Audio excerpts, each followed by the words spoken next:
નમસ્કાર, હું છું સાવન ઝાલરિયા. એશિયાના સૌથી જૂના અખબાર મુંબઈ સમાચારના ડિજિટલ પ્લેટફોર્મ પર આપનું સ્વાગત છે. તો જોઈએ આજની મુખ્ય અપડેટ. ઉત્તર પ્રદેશની રાયબરેલી અને અમેઠી બેઠકો પર કોંગ્રેસે ઉમેદવારોની જાહેરાત કરી. રાહુલ ગાંધી રાયબરેલીથી ચૂંટણી લડશે. અમેઠીથી કિશોરીલાલ શર્મા ચૂંટણી લડશે. પ્રિયંકા ગાંધી ચૂંટણી નહીં લડે.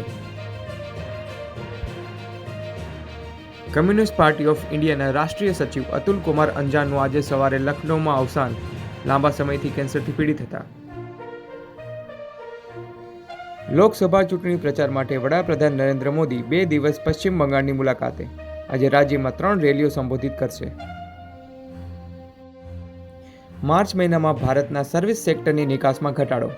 આરબીઆઈના અહેવાલ મુજબ 1.3% નજીવા ઘટાડા સાથે નિકાસ $30 બિલિયન રહી, જ્યારે આયાત 2.1% ઘટીને $16.61 બિલિયન રહી.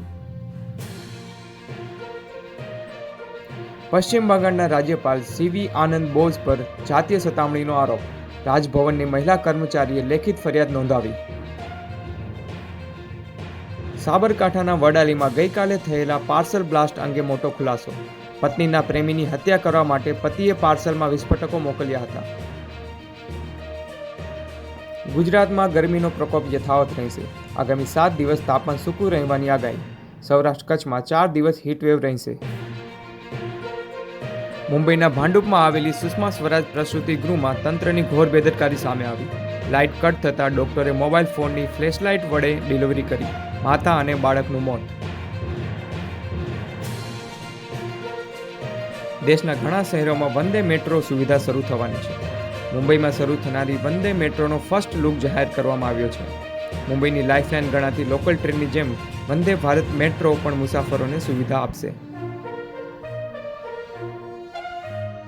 ગુરુવારે રમાયેલી આઈપીએલ 2024ની 50મી મેચ રસાકસી ભરી રહી. સનરાઇઝર્સ હૈદરાબાદે રાજસ્થાન રોયલ્સ સામે 1 રનથી જીત મેળવી. આવા જ મહત્વના અને રસપ્રદ સમાચાર મેળવવા માટે મુંબઈ સમાચારને અત્યારે જ ફોલો કરો.